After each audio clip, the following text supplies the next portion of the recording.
Hello friends, in the series on the income tax cases, today we will discuss two very important issues which has been decided by Delhi ITAT B bench. The first issue was that if the assessee applies for the allotment of some land by giving some advance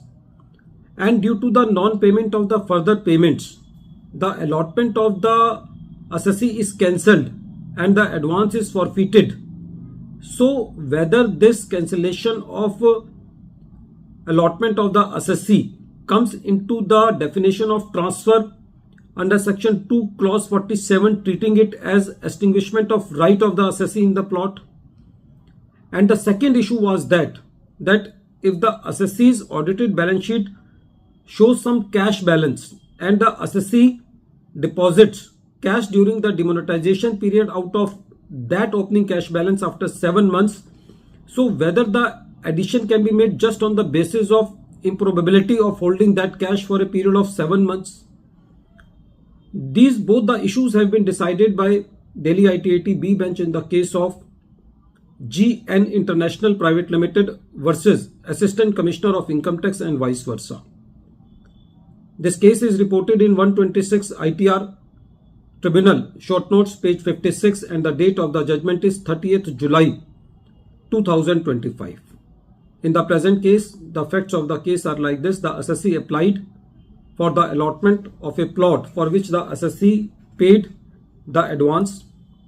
The assessee could not pay the balance payment, due to which the allotment of the assessee was cancelled, and the assessee treated it as a loss by treating it as extinguishment of right of the assessee because the allotment of the assessee was no more there. And the assessee calculated the capital loss by taking the benefit of the indexation, and the assessee also set off this capital loss against its another capital gain. During the assessment proceedings, the assessing officer disallowed this capital loss by taking the plea that the assessee is not able to produce the sufficient evidence regarding the contentions of the assessee, and when the matter was before the CIT appeal, the CIT appeal said that this cancellation of the allotment in the form of extinguishment of right is not a transfer as per section 2 clause 47, and hence upheld the assessment order for this addition. When the matter was before the tribunal said that the cancellation of the allotment is an extinguishment of right of the assessee in the plot of land, and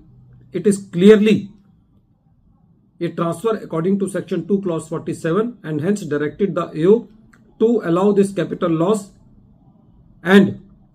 allow it to set off against the long-term capital gain of the assessee. The second issue was that the assessee has deposited some cash during the demonetization period. When the assessee was asked to explain the source of the cash, the assessee explained that this cash has been deposited out of the opening cash which was there in the audited balance sheet of the company, but the assessing officer made addition of this cash deposit under section 68 on the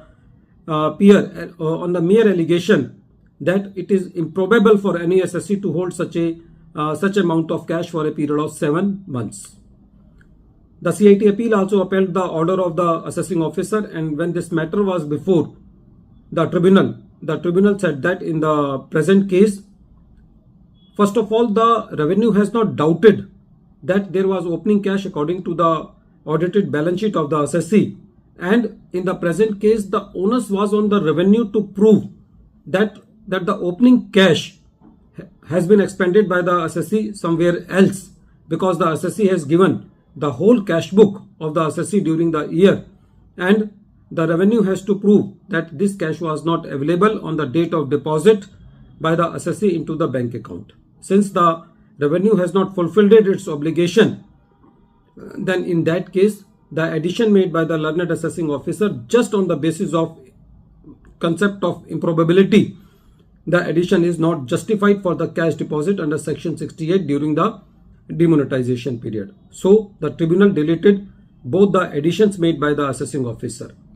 At the end of this video, once again I am repeating the name of the case. The name of the case is GN International Private Limited versus Assistant Commissioner of Income Tax and vice versa. And this case is reported in 126 ITR Tribunal,